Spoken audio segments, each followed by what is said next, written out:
Bismillahirrahmanirrahim. Assalamu alaikum dear students. Welcome in class of English of first year and this is Paradise College. Students, हमने अपनी book 1 की पहली 5 short stories complete कर ली हैं। तो अब हम बुक 3 की पोएम्स का पोर्शन करेंगे। पहले कुछ पोएम्स पढ़ेंगे, देन अगेन अपनी बुक 1 की तरफ मूव करेंगे। तो आज मैंने आपको पोएम पढ़ानी है, उससे पहले कुछ इम्पोर्टेंट बातें हैं जो आपको बतानी हैं। तो स्टार्ट करते हैं अपना लेक्चर। पोइट्री क्या है? पोइट्री शॉर्ट स्टोरीज और ये जो हम सेंटेंसेस बेस पे इंग्लिश अटेम्प्ट करते हैं, इसे टोटली चेंज होती है। इसमें वर्सेस होती हैं। इसमें क्या होता है? इसमें ग्रामेटिकल स्ट्रक्चर नहीं होता, ठीक है? ग्रामेटिकल स्ट्रक्चर नहीं होता। फिर इसमें राइम होती है, राइम्स होती हैं, रिदम होती है। पोइट्री लिटरेचर का वो पार्ट है जिसमें वर्सेस होती हैं, जिसमें हम लोग मीटर्स का यूज़ करते हैं। मीटर्स सिलेबल्स को नज़र में रखते हुए, लेकिन इसमें हम लोग ग्रामर का तयन नहीं करते, ठीक है? इसको नहीं देखते जो कि हम सेंटेंसेस में देखते हैं। तो जैसे मैं आपके सामने कोई लाइन लिखती हूँ, कोई भी पोइट्री की, season of mist and mellow fruitfulness,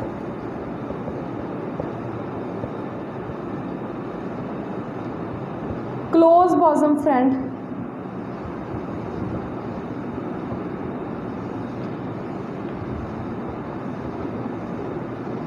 of maturing sun. ये आपके सामने में जॉन कीट्स की पोएम है ऑटम। उसकी कुछ लाइंस लिखी हैं। Conspiring with him, how to load and bless. ये एक स्टांजा लिखा है मैंने पूरा आपके सामने। Season of mist and mellow fruitfulness, close bosom friend of maturing sun, conspiring with him, how to load and bless. ठीक है ना? इसको हमने वर्स स्टाइल में लिखा है। ये जो वर्स स्टाइल होता है बच्चों, ये प्रोज स्टाइल से टोटली ऑपोजिट होता है। प्रोज को हम सिंपल सेंटेंसेस में लिखते हैं, लेकिन यहाँ पे हम क्या करते हैं? वर्सेस का यूज़ करते हैं, जिसे आप लोग शेर बोलते हैं, शायरी, आपको पता ही है। तो अब मैं आपको बताती हूँ पेपर में आपने पोइट्री को कैसे अटेम्प्ट करना है। पेपर में आपको पोइट्री का एक क्वेश्चन आता है 5 मार्क्स का स्टांजा। आपकी बुक 3 में टोटल 20 पोइम्स हैं। उनमें से किसी भी पोइम का एक स्टांजा, मतलब 3 लाइन 4 लाइन्स आपको पेपर में आती हैं। आपने उनको रेफरेंस कॉन्टेक्स्ट दे के, लिख के, तो फिर एक्सप्लेन करना होता है। तो वो एक्सप्लेनेशन कैसे अटेम्प्ट करते हैं मैं आपको बताती हूँ। सबसे पहले हमें लिखना होता है रेफरेंस, जो कि 1 मार्क का होता है। रेफरेंस में आप लोगों ने क्या बताना है? आपने पोएम का नेम बताना है, जिस पोएम से वो लाइंस ली गई हैं, जो आपको प्रोवाइड हैं पेपर में, उस पोएम का नेम बताना है और उस पोएम के पोएट का नेम बताना है, ठीक है? तो ये होता है हमारा रेफरेंस। रेफरेंस मतलब हवाला देना कि पोएम की लाइंस कहाँ से ली हैं, कौन सी पोएम से, और उसके राइटर का क्या नाम है। तो रेफरेंस हो गया हमारा। उसके बाद आपने करना होता है कॉन्टेक्स्ट। ये भी 1 नंबर का होता है। अब आपने कॉन्टेक्स्ट में क्या बताना है? इसमें आपने पूरी पोएम का क्रक्स बताना है, सेंट्रल आइडिया देना है पोएम का, जिसको आप लोग मरकजी ख्याल बोलते हैं। अगर आपको किसी पोएम की स्टार्ट से लाइंस आई हैं, तो उसके बाद क्या हुआ वो सब कुछ आपने रिवील करना है, थोड़ा बहुत इसका भी टच लेके। अगर आपको लाइंस मिड से आई हैं, तो उससे पहले क्या हुआ, बिफोर, पहले क्या हुआ और बाद में क्या हुआ, आफ्टर, ये आपने बताना है। अगर लास्ट से आपको लाइंस आई हैं तो उससे पहले क्या हुआ, और थोड़ा बहुत लाइंस के बारे में भी आपको, इन ये जो लाइंस है ना, विद इन लाइंस क्या है वो भी थोड़ा बहुत टच देना है। तो आपका ये जो कॉन्टेक्स्ट है ये 4 to 5 लाइंस का होना चाहिए, जस्ट ज़्यादा लेंथ ही नहीं करते हैं, ठीक है। बस आपने शॉर्ट बताना है सिंपल सेंटेंसेस में कि पोएम, आपने पोएम पढ़ी है तो आपको पता होना चाहिए पोएम में चल क्या रहा है, पोएम का थीम क्या है। आपने वही थीम, वही जो सेंट्रल आइडिया है वो कहाँ पे बताना है, कंटेक्स्ट में बताना है। सबसे इम्पोर्टेंट थिंग जो है, मोस्ट इम्पोर्टेंट थिंग है एक्सप्लेनेशन।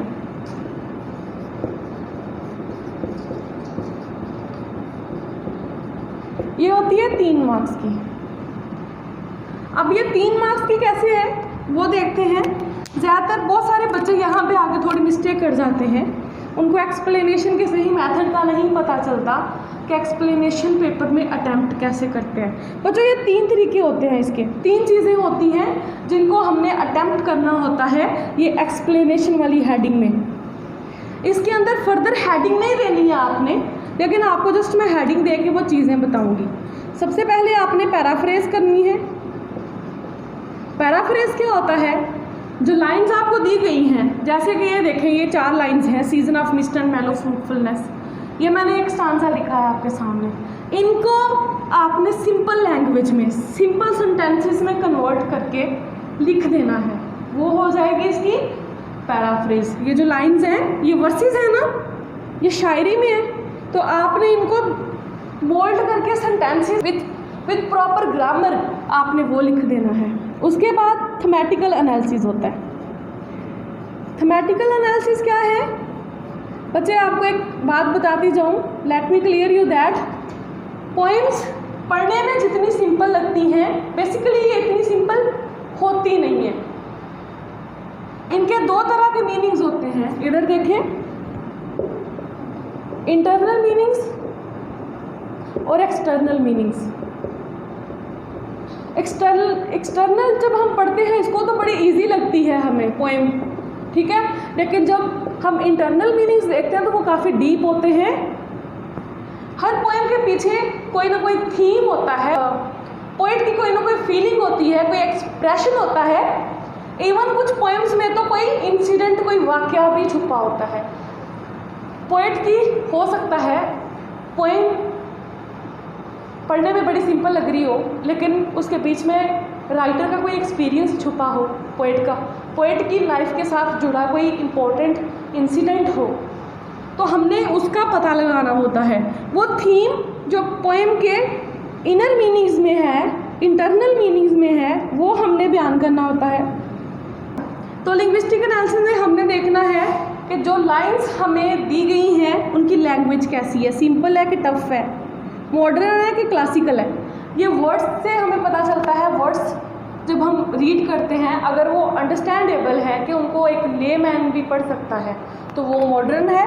अगर वो थोड़ी सी टफ टाइप की है और वर्डिंग हमारी जो हम रोज़मर्रा ज़िंदगी में इंग्लिश बोलते हैं उससे थोड़ी चेंज है तो वो डेफिनेटली क्लासिकल है।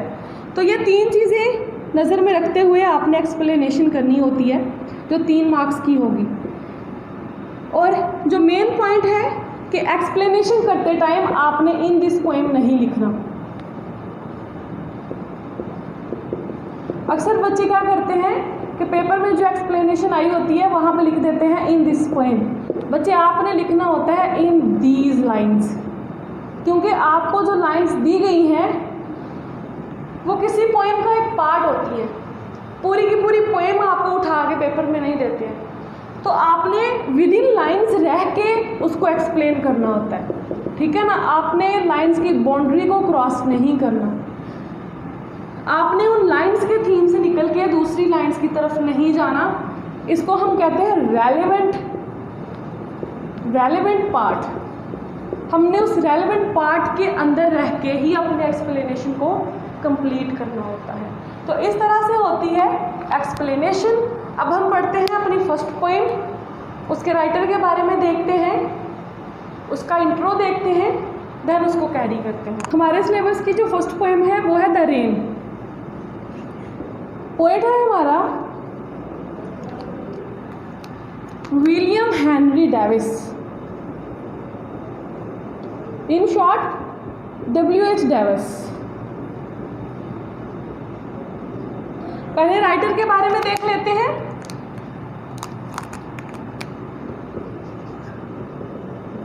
राइटर की बर्थ कब हुई? 1871 में।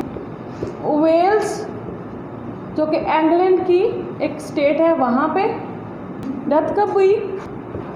1940 में, वो भी इंग्लैंड में। ठीक है, तो ये क्या था? ये इंग्लिश पोइट था बच्चों। हमारा ये जो पोइट है इसने अपना जो चाइल्डहुड है ये बहुत पॉवर्टी में गुजारा। नॉट जस्ट चाइल्डहुड बल्कि यंगर एज भी।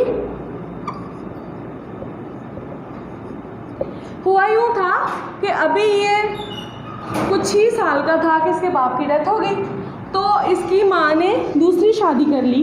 ये 3 बहन भाई थे, इनकी जो रिस्पॉन्सिबिलिटी थी वो इनके ग्रैंडफादर मतलब इनके दादा अबू पे चली गई। लेटर ऑन इनकी भी डेथ हो गई, तो फिर इनकी कफालत इनकी ग्रैंड मदर ने की।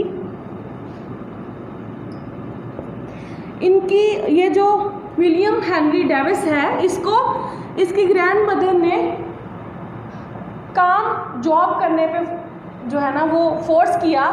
तो जहाँ पे पिक्चर्स बनाने वाले फ्रेम बनते हैं लकड़ी के, उस फैक्ट्री में इनको जॉब दिलवाई।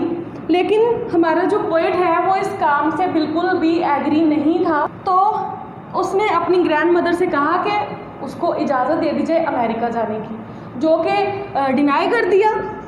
फिर वो इस्केप कर गया घर से बच्चों, भाग गया।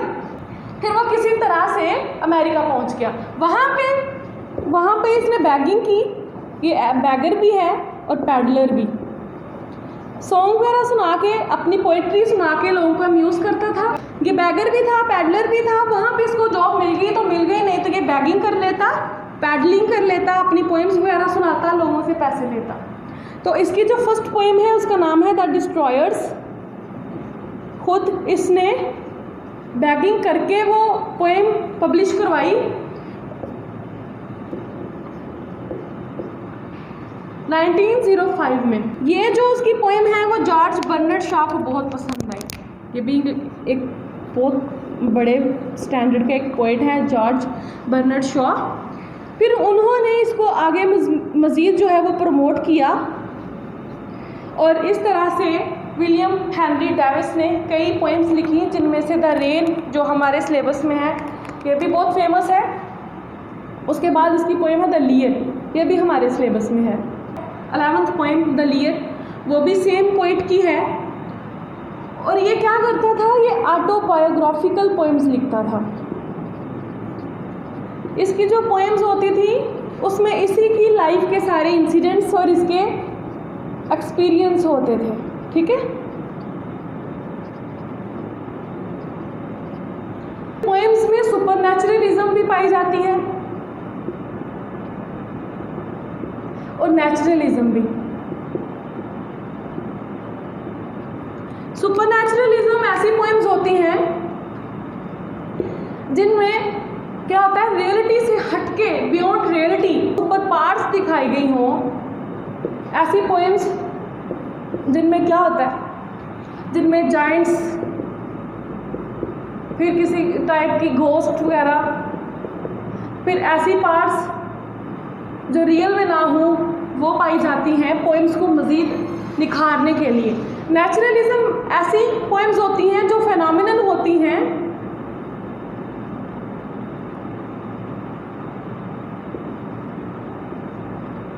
नेचर का, जिसमें नेचर पाई जाती है, ग्रीनरी, ठीक है ना, लाइक सन, फिर मून, स्टार्स, माउंटेन्स,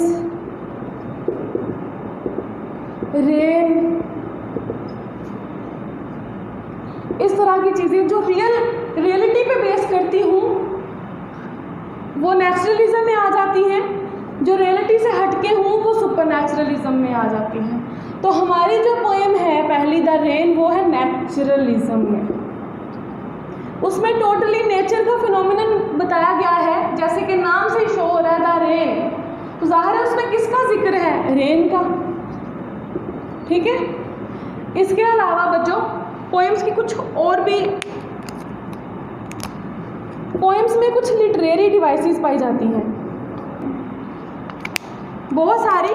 कुछ की मैं बात करती हूँ जो कि कॉमन है, simile, metaphor, stair, irony, personification. तो ये कुछ ऐसी कॉमन डिवाइसेस हैं जो हमें पोएम्स में मिलेंगी। सिमिली एज और लाइक का मतलब किसी चीज़ के साथ तशबीह देना। मेटाफर किसी लिविंग थिंग को नॉन लिविंग थिंग, जैसे मेरा दिल पत्थर है, अगर मेरा दिल पत्थर जैसा है मैं बोलूँ तो वो सिमिली है। मेरा दिल पत्थर है तो फिर वो मेटाफर है कि मैंने दिल को पत्थर की ही शेप दे दी है कि वो पत्थर ही है, इस तरह से। तो स्टायर बच्चों तंज को बोलते हैं।